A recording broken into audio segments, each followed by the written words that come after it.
Telugu Desam party జాతీయ ప్రధాన కార్యదర్శి, టీడీపీ, జనసేన, బీజేపీ ఉమ్మడి మంగళగిరి ఎమ్మెల్యే అభ్యర్థి నారా లోకేష్ మంగళవారం ఉదయం ఎన్నికల ప్రచారంలో భాగంగా కొండపనేని టౌన్షిప్లో ఏర్పాటు చేసిన కార్యక్రమంలో పాల్గొన్నారు. మంగళగిరి నియోజకవర్గ తెలుగుదేశం పార్టీ వ్యవహారాల సమన్వయకర్త నందం అబద్దయ్య, జనసేన నియోజకవర్గ ఇన్ఛార్జ్, చేనేత వికాసం రాష్ట్ర అధ్యక్షుడు చిల్లపల్లి శ్రీనివాసరావు, పట్టణ టీడీపీ అధ్యక్షుడు దామర్ల రాజు తదితర నాయకులు పాల్గొన్నారు. ఎన్నికల ప్రచారంలో భాగంగా అపార్ట్మెంట్ వాసులతో నారా లోకేష్ ప్రత్యేకంగా మాట్లాడుతూ ముందుకు సాగుతున్నారు. ఈ క్రమంలో కొండపనేని టౌన్షిప్ ఈ రోజు ఉదయం లోకేష్ విచ్చేశారు.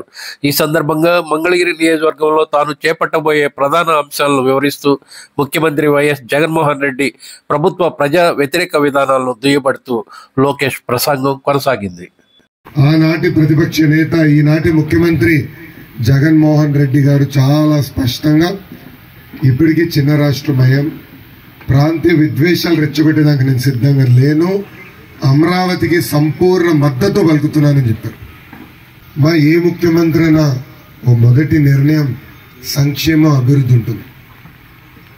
అలాంటిది జగన్మోహన్ రెడ్డి గారు తీసుకున్న మొదటి నిర్ణయం విధ్వంసం. అది ప్రజావేదిక కూల్చడంతో మొదలైంది. ఆయన రెండో నిర్ణయం 3 ముక్కలాట్లు, 3 రాజధానులు. కర్నూలులో ఇప్పటికి ఒక ఇటుకే లేదండి. అమరావతి సర్వనాశనం చేశాడు. వైజాగ్ లో ఒక్క వ్యక్తి బతికేదానికి 500 కోట్ల రూపాయలు ఖర్చు పెట్టి ప్యాలెస్ కట్టుకున్నాడు. ఒక్క వ్యక్తి బతికేదానికి.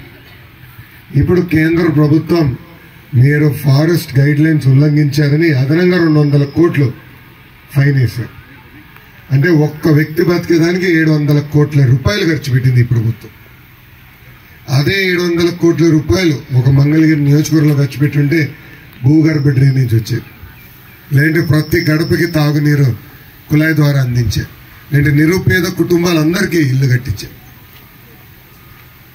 అంటే ఎలా డబ్బులు వృధా చేశారనడానికి ఇదే ఒక ఉదాహరణ. మా 2019లో 21 రోజుల ముందల నేను తెలుగుదేశం పార్టీ అభ్యర్థిగా మీ ముందల నుంచిన. మీరు ఎదుర్కొన్న సమస్యలు నేను తెలుసుకోలేకపోయా, నేనేంటో మీకు అర్థం వల్ల ఎన్నికలు అయిపోయినాయి. 5350 ఓట్లతో ఓడిపోయేది.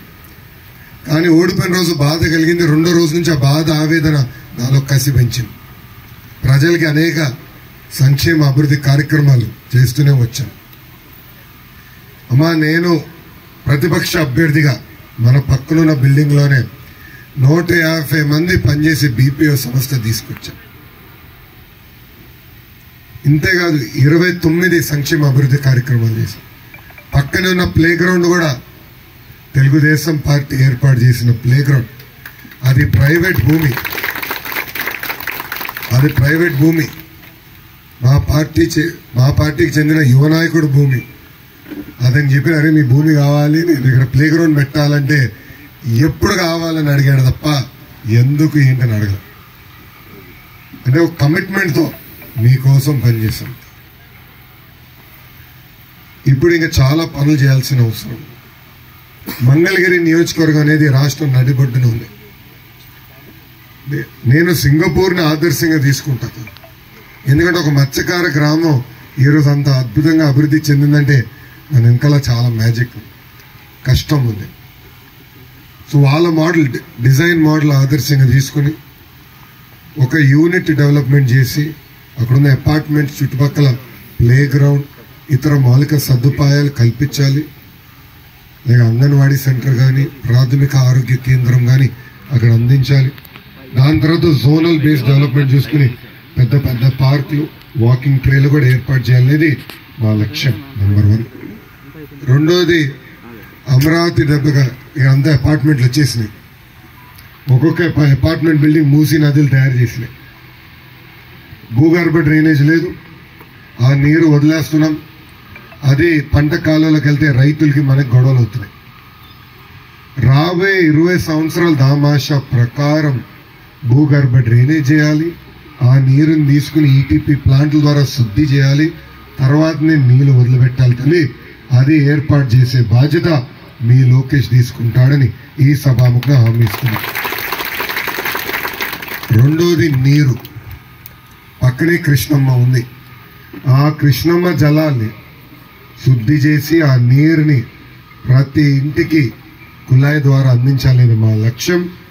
అపార్ట్మెంట్ బ్లాక్స్ కూడా పైప్ లైన్ ద్వారా నీరు అందిస్తాం. అది రోబర్ 2 హామీ. మూడోది, మంగళగిరి నియోజకవర్గంలో స్వర్ణకారులు ఎక్కువ. వాళ్ళని ఆదుకోవాల్సిన అవసరం ఉంది. నాకు భయం ఉంది. ఇప్పుడు స్వర్ణకార వృత్తి కూడా చేనేత వృత్తిలాగా మంగళగిరిలో చనిపోతున్నాను. కాపాడాల్సిన బాధ్యత మనపై. అందుకే ఇక్కడ ఒక 50 నుంచి 100 ఎకరాలు భూమిలో ఒక సెజ్ లాగా ఏర్పాటు చేసి దక్షిణ భారతదేశానికి మంగళగిరిని గోల్డ్ హబ్ గా తీర్చిదిద్దాలనేది నా లక్ష్యం. అనంతరం కొండప్లేని టౌన్షిప్ లోని అపార్ట్మెంట్ లో నివాసం ఉంటున్న మాజీ కౌన్సిలర్ జంజనం శ్రీనివాసరావు కుటుంబ సభ్యులను నారా లోకేష్ మర్యాదపూర్వకంగా కలిశారు. మొన్ననే కళ్యాణ వేడుక జరిగిన ఆ ఇంటికి ఆత్మీయ అతిథిగా నారా లోకేష్ విచ్చేయడంతో జంజనం శ్రీనివాసరావు కుటుంబ సభ్యుల సంతోషానికి అవధులు లేకుండా పోయింది. లోకేష్ కు హారతి పట్టి స్వాగతం పలికి పట్టు శాలువాలతో సత్కరించి తమ అభిమానాన్ని చాటుకున్నారు జంజనం శ్రీనివాసరావు కుటుంబ సభ్యులు. ఈ సందర్భంగా లోకేష్ జంజనం శ్రీనివాసరావు కుటుంబ సభ్యులతో మమేకమై పలు విషయాలు ప్రస్తావించారు.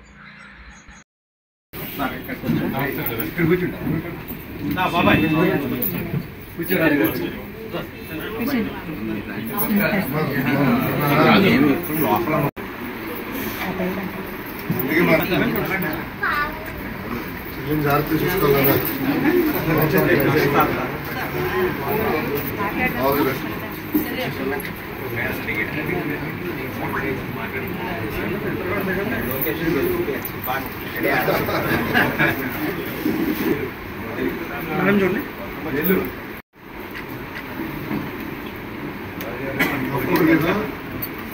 కొంచెం రాజుగారు కొంచెం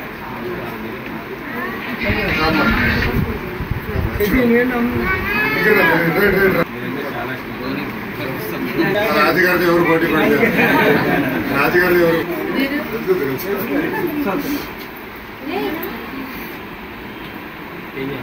వచ్చినారా?